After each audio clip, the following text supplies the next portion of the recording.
അടൂരിൽ നിന്നും പാലക്കാടെത്തി വലിയ നേതാവായ ഒരു വ്യക്തിയാണ് രാഹുൽ മാങ്കൂട്ടം. പിന്നീട് പാലക്കാട് നിന്ന് ജില്ലയിലുള്ള തന്നെ VT ബലറാമും. ഈ രണ്ടുപേരുടെയും രാഷ്ട്രീയ ജീവിതം നമുക്കറിയാം, വലിയ പ്രതിസന്ധിയിലൂടെ കടന്നുപോയ കാലഘട്ടമായിരുന്നു.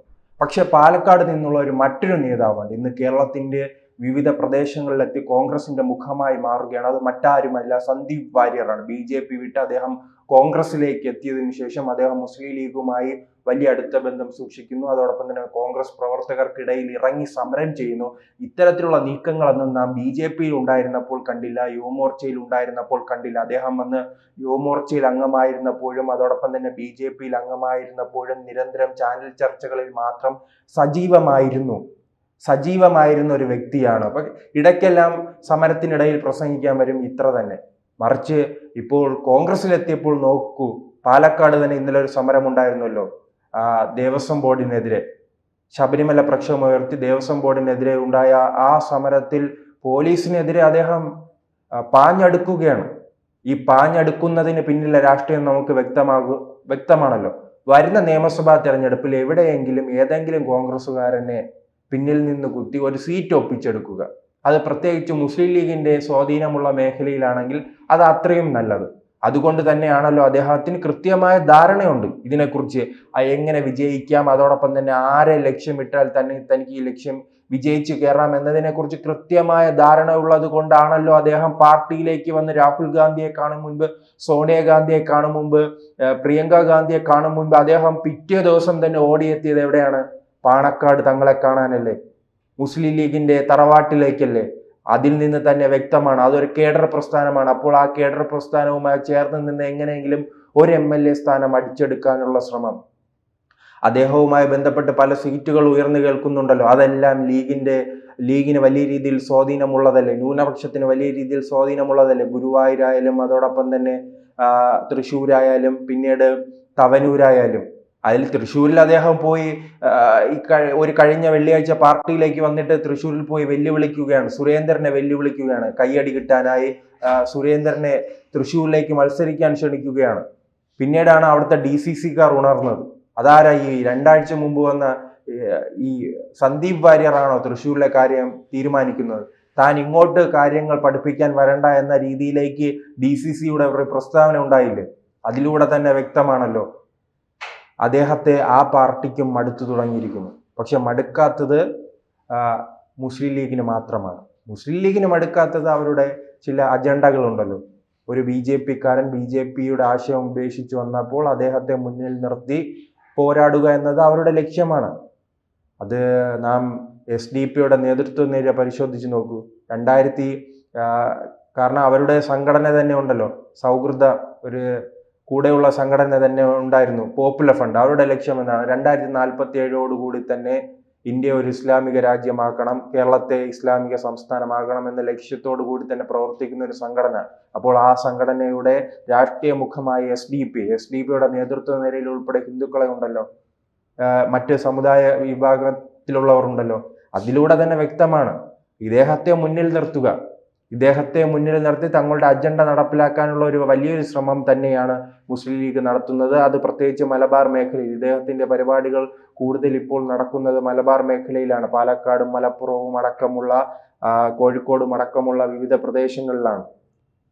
പിന്നീട് ഈ മുസ്ലിം ലീഗിന്റെ തന്നെ വിദേശത്തുള്ള ഗൾഫ് രാജ്യങ്ങളിലുള്ള സംഘടന ഉണ്ടല്ലോ, ആ ഗൾഫ് രാജ്യങ്ങളിലുള്ള സംഘടന അവരുടെ നിരന്തരം പരിപാടികൾ ഉദ്ഘാടനം ചെയ്യാനായി വിദേശ രാജ്യങ്ങളിൽ ഓടിയെത്തുന്ന ഒരു വ്യക്തിയായും സന്ദീപ് വാര്യർ മാറിയിട്ടുണ്ട്. എന്തായാലും സന്ദീപ് വാര്യറിന് എങ്ങനെയെങ്കിലും ഒരു സീറ്റ് ലഭിക്കണം. ആ സീറ്റ് ലഭിക്കാനുള്ള തന്ത്രപ്പാടാണ്. ഇനി സീറ്റ് ലഭിച്ചാൽ തന്നെ BJPയുടെ ഇടപെടലിലൂടെ തന്നെ BJP അദ്ദേഹത്തെ തോൽപ്പിക്കുമെന്ന് പറഞ്ഞ് നിൽക്കുകയല്ലേ.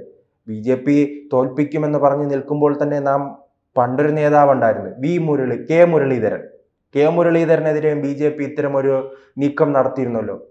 പ്രത്യേകിച്ച് 2021 തെരഞ്ഞെടുപ്പിൽ അദ്ദേഹം വടകര MP ആയിരുന്നു. പിന്നീട് 2021 തെരഞ്ഞെടുപ്പിൽ ഇന്ന് നേമത്തെത്തി മത്സരിക്കുകയും BJP ദയനീയമായി പരാജയപ്പെടുകയും ചെയ്തു. അന്ന് BJPയുടെ പ്രഖ്യാപനമുണ്ടല്ലോ, താൻ എവിടെ പോയി മത്സരിച്ചാലും തന്നെ തോൽപ്പിക്കുമെന്ന രീതിയിലുള്ള പ്രഖ്യാപനം ഉണ്ടായിരുന്നു. അത് കൃത്യമായി തന്നെ തൃശ്ശൂരിൽ അവർ നടപ്പിലാക്കിയല്ലോ. തൃശ്ശൂരിൽ നടപ്പിലാക്കിയത് എങ്ങനെയാണ്? വടകരയിൽ അദ്ദേഹം മത്സരിച്ചാൽ വിജയസാധ്യതയുണ്ട്. ആ സമയത്ത് തന്നെ പത്മജ വേണുഗോപാലിനെ BJP-യിലേക്ക് കൊണ്ടുവരുന്നു.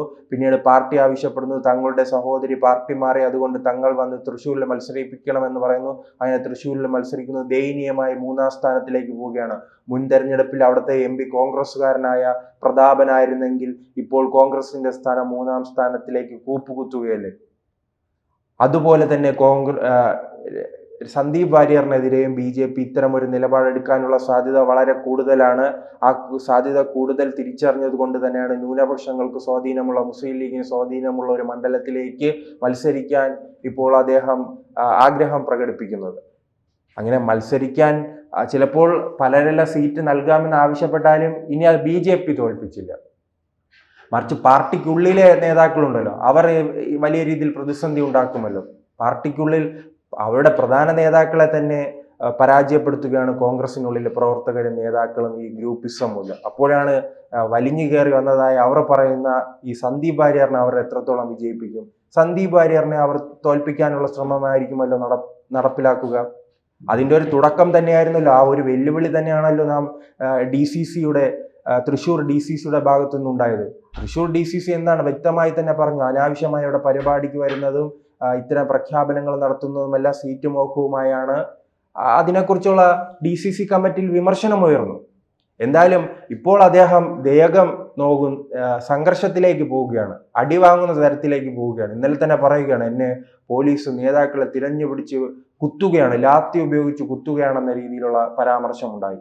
അദ്ദേഹം എന്തായാലും ഒരു രാഷ്ട്രീയക്കാരാകുമ്പോൾ മുൻ BJP-യിലായാലും കോൺഗ്രസിലായാലും CPM-ലായാലും അവർ പാർട്ടിയെ കെട്ടിപ്പടുത്തത് ഈ തല്ല് വാങ്ങിയും അതോടൊപ്പം തന്നെ സമരം ചെയ്തുമാണല്ലോ.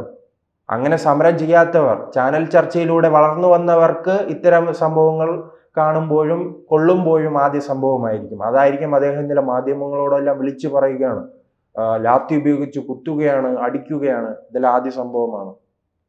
ഇതെല്ലാം സമരത്തിൽ ഉണ്ടാകേണ്ടതല്ലേ. അദ്ദേഹത്തിന് ആദ്യ അനുഭവങ്ങളായിരിക്കും. അദ്ദേഹം ഇനി ആ പാർട്ടിയിൽ തന്നെ എത്ര നാൾ കാണുമെന്ന് നാം സംശയിക്കേണ്ടിയിരിക്കുന്നുണ്ടല്ലോ. ഇദ്ദേഹം പലരും പറയുകയാണ് സംഘപരിവാറുമായി ബന്ധപ്പെട്ടാണ് ഇദ്ദേഹത്തിന്റെ രാഷ്ട്രീയം ആരംഭിക്കുന്നത്. പക്ഷെ കേരളത്തിലെ പ്രമുഖ ചാനൽ അഭിമുഖത്തിൽ ഇദ്ദേഹം തന്നെ പറയുന്നുണ്ട്, ഞാൻ SFIയിലൂടെയാണ്, എൻ്റെ ബാല്യകാലം SFIയിലൂടെയാണ്, പിന്നീട് ഞാൻ RSSുമായി അടുക്കുന്നതെന്ന്. ഇപ്പോൾ RSSുമായി അടുത്തു അദ്ദേഹം. അപ്പോൾ SFI, പിന്നീട് BJP, ഇപ്പോൾ കോൺഗ്രസ്. ഇദ്ദേഹം ഇനി അൻവറുമായിരിക്കും കൂട്ടുകൂടാൻ പോകുന്നത്. ഇനിയുള്ളത് അൻവറാണല്ലോ. അദ്ദേഹത്തിന്റെ തൃണമൂൽ കോൺഗ്രസുമായി സഹകരിക്കാനുള്ള സാധ്യതയും കാണുന്നുണ്ട്. ആ രീതിയിലേക്കാണല്ലോ അദ്ദേഹത്തിന്റെ നയം മാറ്റം. മുസ്ലിം ലീഗുമായി സഹകരിച്ചു നിൽക്കുന്നു. അപ്പോൾ മുസ്ലിം ലീഗിന്റെ പഴയ നേതാവ് അൻവറുമായി സഹകരിക്കുക എന്നത് അദ്ദേഹത്തെ കുറ്റപ്പെടുത്താൻ കഴിയില്ല.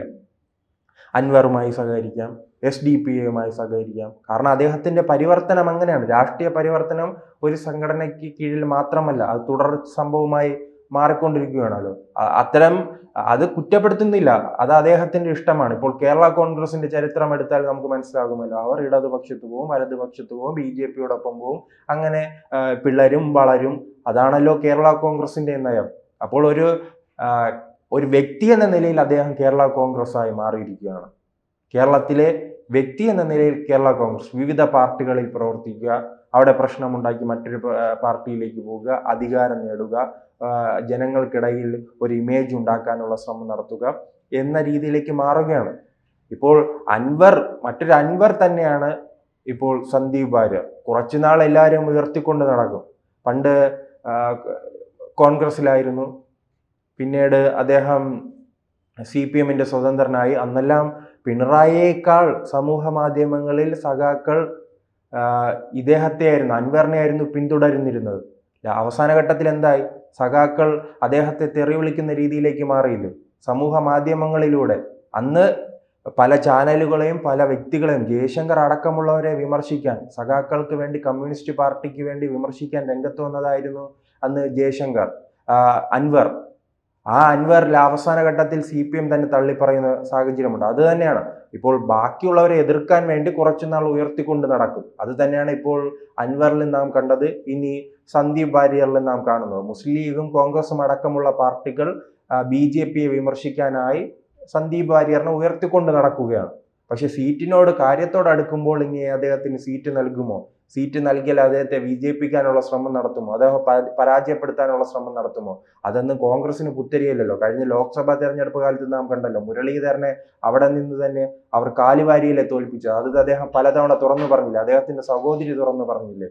അപ്പോൾ ആ ഒരു നീക്കം തന്നെയായിരിക്കും ചിലപ്പോൾ സന്ദീപ് വാര്യറും ഇരയാകാനുള്ള സാധ്യത. അദ്ദേഹത്തെയും ഏതെങ്കിലും മണ്ഡലത്തിൽ നിർത്തി പരാജയപ്പെടുത്തുക എന്നത് ആ കോൺഗ്രസിന്റെ ലക്ഷ്യമായിരിക്കും. പ്രത്യേകിച്ച് പാലക്കാട് നിന്നുള്ള 2 നേതാക്കളെ വീഴ്ന്നിട്ടുണ്ടല്ലോ. അപ്പോൾ ഇനി വീഴാൻ സാധ്യതയുള്ള സന്ദീപ് വാര്യറാണ്.